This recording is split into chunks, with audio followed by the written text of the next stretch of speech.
Masih yang sama kayak gini.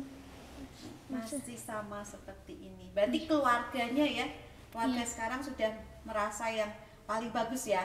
Iya. Kalau menurut saya sih keluarga yang ideal itu ya di dalamnya kita saling membantu, saling menolong apabila ada kesusahan dengan tidak pamrih gitulah. Aku mau nolongin papi tapi papi harus kasih aku apa, enggak begitu. Jadi saling membantu tanpa pamrih. Kalau menurut saya sih keluarga yang ideal. Keluarga yang bisa saling berkomunikasi dan bisa melakukan sesuatu itu bersama-sama gitu ya, dan saling melengkapi, saling membantu ketika ada satu butuh yang lainnya juga dengan senang hati atau dengan segera bisa membantunya gitu.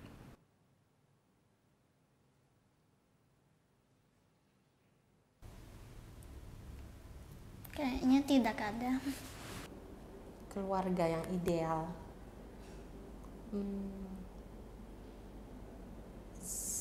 Yang saling membantu kali ya, keluarga yang saling mengasihi dan tahu tanggung jawab masing-masing. Lebih ya itu, saling mengasihi sih dan tahu tanggung jawab masing-masing.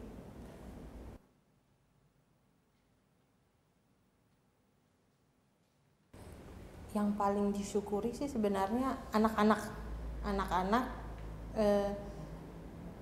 menjadi anak-anak yang baik gitu. Itu yang paling saya syukuri. Terus punya suami yang bertanggung jawab, yang baik, yang sayang sama keluarga. Ya itu sih yang paling saya syukuri sekarang. Kalau yang aku syukuri sih dari keluarga aku, itu mereka bener-bener sayang banget sama aku, terus kayak peduli gitu loh sama aku. Ini bukan aku banding-bandingin ya, tapi maksudnya kalau aku ngelihat orang tua keluarga teman aku itu, kadang mereka itu too hard on their kids gitu loh. Sampai jadi kan kita baru masuk sekolah banget nih, terus temen aku ada satu cewek, dia tuh merantau sebenarnya, dia dari luar kota. Abis itu parents dia tuh bener-bener hard banget on herself. Dia kalau misalnya ulangan dapet nilai 8 aja langsung dimarahin, terus dia suka nangis di kelas gitu kan. So aku temen deketnya, aku kayak comfort dia. Terus dengan lihat dia, aku nih kadang bersyukur, bukan kadang sih, justru kayak ngerasa bersyukur banget. Padahal nilai aku bahkan kayak justru kadang-kadang lebih rendah dari dia, dan orang tua aku masih bilang kayak nggak apa-apa kak, sekolah kamu itu emang sekolah sulit buat dipelajari, jadinya kalau kamu udah bakalan lolos KKM aja, my papi udah bersyukur banget gitu. Kadang sih aku sama Albert berantem karena Albert kadang-kadang bikin kayak aku kesel gitu, kayak Albert mau pinjam aku, kayak gak mau tungguin gitu. Tapi Audrey tetap bersyukur nggak punya abang kayak Kak Albert, walaupun kadang Kak Albert itu nyebelin. Iya, soalnya bisa ajak main. Kadang-kadang di rumah kan kadang-kadang kalau Albert cuman yang pergi sekolah sendirian kan gak ada temen, jadi lebih sukanya sama Albert buat main.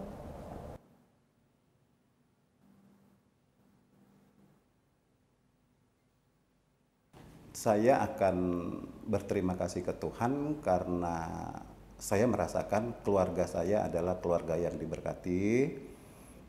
Lalu saya punya istri yang mengerti tentang saya, dan saya punya anak yang punya,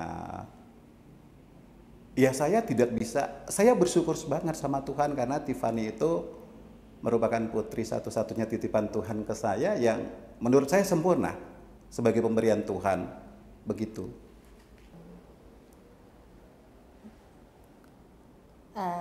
Minta Tuhan paling untuk memberkati anak-anak, memberikan mereka kesehatan, kepintaran, takut akan Tuhan, itu sih. Buat Albert biar nggak bikin aku kesel lagi, sama biar mama papa bisa kerja lebih baik.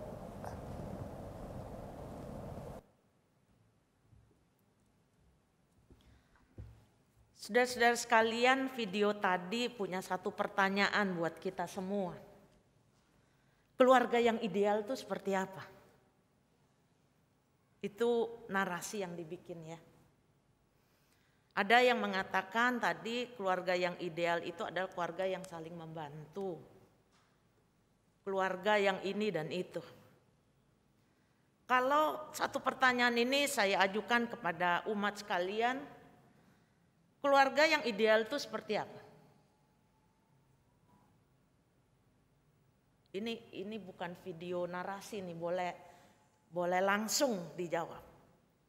Siapa yang ingin menjawab pertanyaan saya? Menurut saudara-saudara, satu orang saja, keluarga yang ideal itu seperti apa?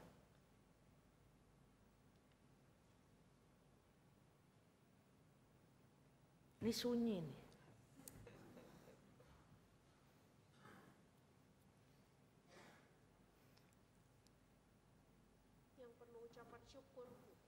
Keluarga yang penuh ucapan syukur sesuai dengan tema hari ini ya. Oke. Soalnya tadi di video tadi kalimat ini nggak ada. Saudara-saudara sekalian yang dikasih oleh Tuhan, satu hal yang tidak pernah bisa kita predik, tidak pernah bisa kita planning dengan baik atau kita persiapkan sehingga mencapai hal itu adalah hidup berkeluarga, bukan? Enggak pernah ada sekolah keluarga. Betul? Kita dalam hidup berkeluarga itu langsung praktek. Orang mau menikah ada bina pranikah. Tapi begitu berkeluarga langsung praktek. Nah karena itu hidup berkeluarga adalah praktek jatuh bangun kita. Apa yang kita pandang sebagai sesuatu yang ideal, ada banyak dalam prakteknya tidak ideal, bukan?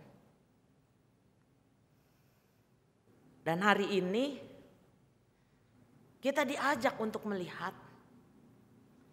ada satu hal dalam hidup berkeluarga supaya kita bisa melihat dan kita tetap kuat dalam apa yang kita inginkan sebagai sebuah idealisme dalam hidup berkeluarga, yaitu mengucap syukur. Sebab apa? Sebab tanpa mengucap syukur sulit bagi kita untuk melihat sesuatu itu baik adanya. Saudara-saudara, kata mengucap syukur ini adalah kata kunci yang sering kali dipakai di Alkitab. Ada orang yang mengatakan mengucap syukur itu berterima kasih. Ada orang yang mengatakan mengucap syukur itu memperkatakan sesuatu dengan motivasi hati yang tulus. Tapi apapun arti kata mengucap syukur, yang gampangnya adalah berterima kasih, saudara. Nah, berterima kasih adalah hal yang mudah. Betul ya, ngomong terima kasih gampang. Tapi saya mau katakan sekaligus sulit. Coba contoh tadi. Ketika kita naik ke ruangan ini, kita mungkin ada pemandu, nggak tahu ya, di tempat ini ada yang buka dan tutup lift ya. Berapa banyak di antara kita yang mengatakan terima kasih ya Pak. Terima kasih. Saudara-saudara, mudah kita katakan, tapi sulit karena apa? Karena kita seringkali lupa untuk mengucapkan. Kata terima kasih ini adalah sesuatu yang kecil dan sepele. Saking kecilnya dan sepelenya seringkali kita lupa untuk mengucapkannya dan cenderung kita mengabaikannya. Bukankah yang kecil dan sepele itu seringkali tidak terlihat dan terabaikan. Nah, kalau ini kita kaitkan dengan relasi kita dengan hidup berkeluarga, berapa banyak di antara kita yang kita dalam sehari-hari mengucapkan terima kasih satu dengan yang lainnya.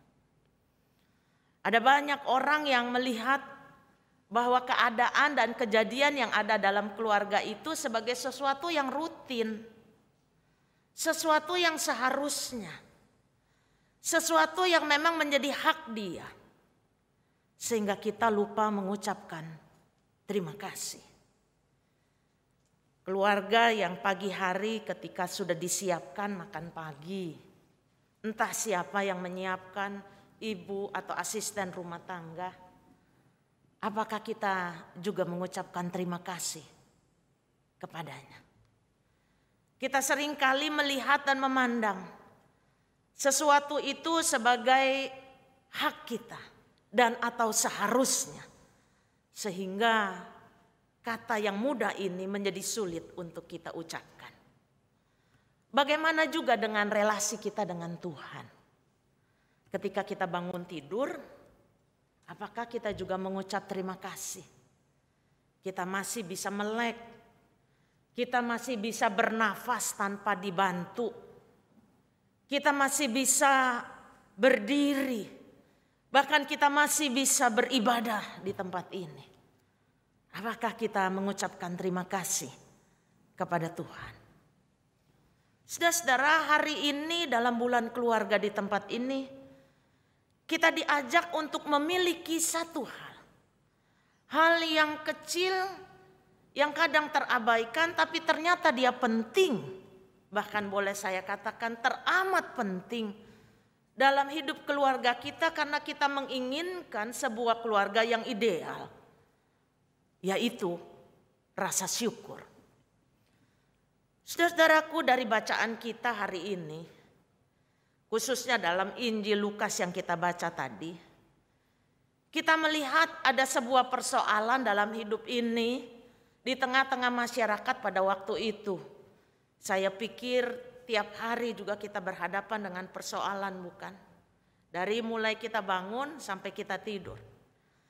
Nah, Alkitab membeberkan kepada kita dalam bacaan ini ada sekelompok orang yang punya persoalan. Dikatakan di situ ada 10 orang yang sakit kusta. Persoalan apa yang mereka alami? Bukan sekedar sakit, melainkan bahwa orang kusta itu adalah orang yang hidupnya terpisah dan dipisahkan, bahkan mengalami pengucilan. Mengapa? Karena mereka mengalami sakit yang dihindari oleh orang banyak pada waktu itu. Selain karena dianggap menular penyakitnya, kusta juga dianggap sebagai penyakit kutukan. Saya jadi ingat, saudara, dalam pandemi COVID-19 ini, pada awal-awal pandemi, bukankah kita semua berada dalam situasi takut tertular, bukan?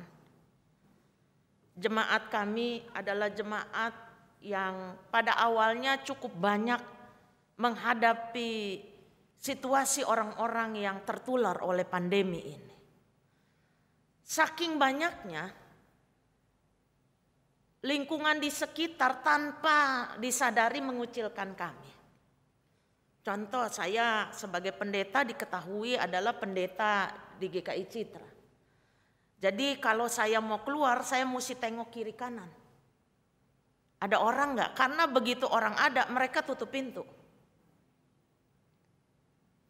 Suatu hari ini sudah lewat meredah sedikit pandemi ini, ada pegawai kami yang beli nasi Padang.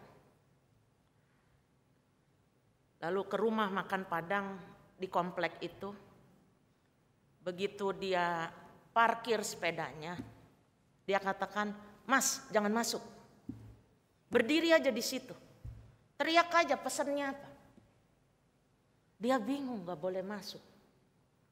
Dia katakan, "Nasi Padang dengan lauk ini itu. Duitnya berapa?" Disiapin kembalian, taruh aja duitnya di lantai. Dan itu kembaliannya ambil. Sampai segitunya, saudara. Pulang, pegawai kami katakan, kok saya digituin ya, Bu? Ya, kita sedang menghadapi pengucilan.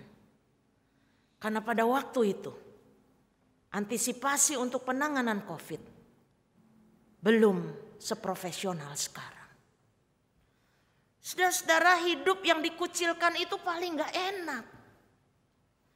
Dan perasaan dikucilkan adalah perasaan yang paling tidak nyaman.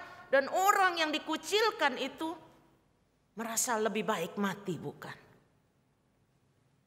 Itu juga yang dialami oleh orang sakit kusta ini. Mereka dikucilkan, dihindari karena penyakit mereka yang bukan saja menular tapi mematikan. Dan saya tidak bisa membayangkan perasaan mereka. Karena itu ketika rombongan Yesus sedang lewat, mereka tahu diri. Mereka tidak menghampiri, tetapi mereka berdiri dari jauh. Itu persis seperti asisten kami. Stop, berdiri dengan jarak cukup jauh. Saudara-saudara, Injil Lukas mengatakan bahwa mereka berdiri dari jauh. Tapi mereka tidak kurang akal. Mereka berteriak. Persis ketika Yesus lewat beserta dengan rombongannya. Mereka teriak. Teriakan mereka sederhana tapi tepat. Yesus, Guru, kasihanilah kami. Saudara-saudara, menarik di sini bahwa mereka mencari pada alamat yang tepat. Mereka tidak salah alamat. Mereka tahu kepada siapa mereka mengharapkan pertolongan. Mereka di tengah-tengah semua orang mengeliminasi mereka. Mereka tahu ada satu pribadi yang selalu peduli dan telinganya selalu siap untuk mendengarkan dan tangannya tidak kurang panjang untuk menolong. Pribadi itu adalah Yesus. Sama seperti namanya, Yesus, Yehosua, Yosua, Allah Sang Penolong. Saya juga tidak bisa menggambarkan, tapi saya mengajak Anda sekalian untuk memperhatikan bagaimana Allah yang peduli dalam pribadi Yesus. Berdiri dari jauh, di tengah ribuan orang yang ada pada waktu itu, tapi Yesus masih kedengeran. Yesus masih peduli. Saudara-saudara, orang sakit kusta ini pasti berdirinya sangat jauh. Dan Yesus tentu punya banyak pengawal di kiri kanannya karena banyak orang yang mau ikut Yesus karena mereka takjub kepada mujizat yang dilakukan oleh Yesus. Tapi di sanalah kita melihat satu pribadi dalam keadaan apapun, dalam situasi apapun dia selalu mendengar teriakan orang yang minta tolong kepadanya. Kalimat sederhana, Yesus Guru, kasihanilah kami. Serentak dengan itu Yesus memberikan pertolongan. Tapi sekali lagi, pertolongan yang Yesus berikan kadang-kadang bahkan seringkali tidak seperti yang kita inginkan. Disinilah tantangan iman. Seringkali ketika kita berteriak dan minta tolong kepada Tuhan, kita mulai ngatur Tuhan. Kita mulai planning Tuhan tuh harusnya begini dan waktunya harus begini. Tapi apa yang dituliskan oleh Injil Lukas? Setelah Yesus mendengarkan seruan mereka, justru Yesus memberikan tantangan. Yesus berkata kepada mereka untuk memperlihatkan diri mereka kepada para imam. Saudara, bagaimana mungkin? Jangankan bertemu dengan imam, ketemu dengan orang biasa aja nggak boleh. Tapi Yesus mengatakan kepada mereka, perlihatkanlah dirimu kepada imam-imam. Perkataan Yesus ini terjadi saat mereka masih dalam keadaan sakit kusta. Bagaimana mungkin? Sama juga seperti Naaman dalam bacaan kita tadi, bacaan pertama. Bagaimana mungkin harus menenggelamkan dirinya ke dalam sungai? Kok sulit betul sepertinya. Bagaimana mungkin seorang yang penting harus pergi ke sungai untuk membasuhkan dirinya? Saudara-saudara, dalam persoalan-persoalan hidup kita, kadang-kadang ada banyak tindakan-tindakan Tuhan yang melampaui semua apa yang menurut kita, pikiran kita, dan keinginan kita tidak sesuai. Dan inilah tantangannya. Bukankah hukum pengucilan terhadap 10 orang sakit kusta itu belum berakhir? Dan di sini terjadi perjuangan antara melakukan yang Yesus katakan, antara menghadapi sebuah kenyataan yang belum tentu terjadi, antara perasaan mereka diterima atau ditolak oleh para imam. Mereka harus berjuang untuk percaya apa yang dikatakan oleh Yesus. Saudara-saudara sekalian, satu pertanyaan saya. Berapa banyak di antara kita dalam hidup keluarga kita ketika kita menghadapi pergumulan, ketika kita menghadapi tantangan-tantangan di tengah-tengah masyarakat kita dalam semua perubahan yang terjadi, bahkan begitu banyak perbedaan generasi dalam rumah kita, kita memiliki konflik-konflik yang ada. Pertanyaan saya adalah berapa banyak di antara kita dalam menghadapi pergumulan itu masih datang kepada Yesus dan mengatakan, Yesus Tuhan, kasihanilah kami. Sebuah doa yang sederhana, dan doa ini menjadi sebuah doa yang dulu dalam gereja permulaan menjadi doa pengakuan dosa. Tuhan, kasihanilah kami. Kyrie eleison. Kyrie eleison. Tuhan, kasihanilah kami. Berapa banyak di antara kita dalam pergumulan keluarga kita yang kita tidak bisa ucapkan, kita masih berteriak Kyrie eleison, Tuhan kasihanilah kami. Disinilah tantangannya.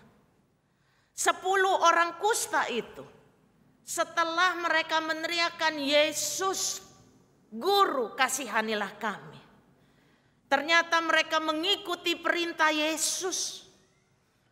Kelihatan mereka sangat percaya. Mereka tidak sedikit pun meragukan Yesus yang dapat dipercaya itu. Selanjutnya Injil Lukas menceritakan bahwa mereka mengikuti apa yang Yesus katakan. Perkataan Yesus yang ditaati itu ternyata memberikan kesembuhan bagi 10 orang kusta. Mereka memperoleh apa yang mereka inginkan karena mereka ingin dipulihkan. Mereka ingin disembuhkan. Tapi menarik di sini, ternyata dari 10 orang kusta yang disembuhkan itu, hanya ada 1 yang kembali kepada Yesus. Dan ini dicatat, orang itu adalah orang Samaria.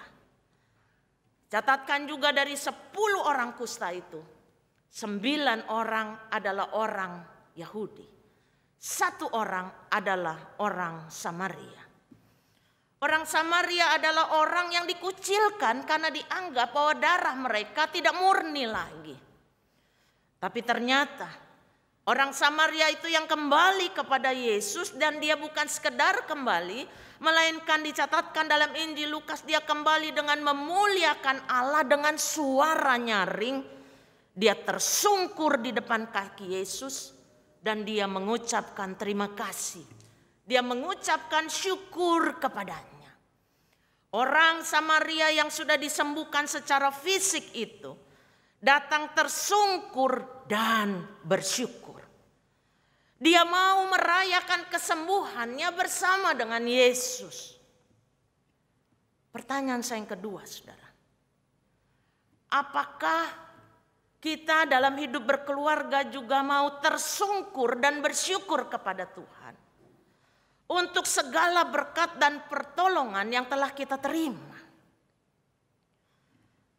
Dalam bulan keluarga ini, apakah kita tersungkur dan bersyukur kepada Allah, Tuhan kita di dalam Tuhan Yesus, karena anak-anak kita, karena pasangan kita, karena orang tua kita, karena keluarga kita, bahkan keluarga besar di GKI Surya Utama di tempat ini.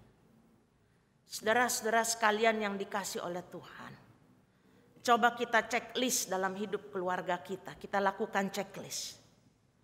Manakah yang lebih banyak kita lakukan saat kita sakit, saat kita kehilangan pekerjaan, saat kita kehabisan duit, saat kita bergumul, saat ketika ada konflik orang tua anak, anak orang tua, suami dan istri. Bersyukur atau mengeluh? Apakah kita lebih banyak punya daftar permintaan atau pujian syukur kepada Allah? Lebih banyak mana? Permintaan atau pujian kalau kita lagi doa? Apakah kita masih dapat bersyukur ketika keadaan tubuh kita tidak lagi sehat seperti dulu? Ketika anak-anak kita tidak seperti yang kita inginkan. Itu tadi, mengucap syukur bisa dilakukan oleh semua orang. Tapi tidak semua orang mampu mengucap syukur. Nah, saudara-saudara sekalian yang dikasih oleh Tuhan, keluarga yang ideal adalah keluarga yang memiliki ucapan syukur. Apa pentingnya mengucap syukur atau terima kasih itu? Karena mengucap syukur atau berterima kasih itu punya kekuatan yang luar biasa. Kekuatan yang luar biasa itu dialami oleh orang Samaria yang dipulihkan, disembuhkan secara fisik. Ternyata orang Samaria ini bukan saja disembuhkan atau dipulihkan dari sakit fisiknya. Tapi karena dia punya ungkapan syukur, dia dipulihkan dan disembuhkan dari semua dosa-dosanya. Dia bukan saja disembuhkan, tapi dia diselamatkan. Ketika dia mengucap syukur kepada Allah dalam nama Yesus, dia mendapatkan anugerah keselamatan. Pakai rumusan sekarang minta 1, diberi 2, ada bonus. Dia minta disembuhkan dari sakit kustanya. Tuhan sembuhkan plus Tuhan selamatkan. Saudara-saudara, tidak ada keluarga yang tidak punya pergumulan. Ada satu kalimat dalam bahasa Belanda, tapi saya karena tidak bisa berbahasa Belanda, jadi saya nggak mau ngucapnya, jadi saya pakai bahasa Indonesia aja. Tiap keluarga ada salibnya. Dalam memikul salib keluarga, tidak mudah. Kita jatuh dan bangun. Tapi firman Tuhan hari ini mengingatkan kepada kita. Kalau kita memiliki rasa syukur, maka rasa syukur itu menjadi sebuah kekuatan yang akan membuat kita bukan saja mampu memikul salib keluarga kita, tapi kita juga mampu memperoleh keselamatan yang Tuhan janjikan, yang Tuhan berikan kepada setiap anak-anaknya yang memiliki iman, percaya kepada Yesus Kristus. Karena itu apapun pergumulan kita, jangan abaikan untuk tetap mengucap syukur senantiasa. Dengan mengucap syukur senantiasa itu, kita bukan saja akan mengalami kepulihan dalam hidup keluarga, tapi keluarga kita juga akan memperoleh keselamatan. Dan itu hanya bisa kita peroleh hanya di dalam Yesus Kristus. Sama seperti orang sakit kusta ini yang berteriak minta tolong, tidak salah alamat. Dia sebut namanya Yesus, Allah Sang Penolong itu. Guru, kasihanilah kami. Kiranya dalam bulan keluarga ini, satu hal penting yang kita harus miliki sebagai sebuah keluarga yang ideal. Apapun dan bagaimanapun situasi hidup keluarga kita, jangan lupakan selalu tersedia rasa syukur dalam hidup keluarga kita. Kiranya Tuhan menolong kita, Roh Kudus memperbaharui hidup keluarga kita. Sebab keluarga adalah anugerah terindah dari Tuhan. Tidak ada keluarga yang sempurna, tapi Tuhan selalu memberikan yang terbaik dalam hidup keluarga kita. Amin.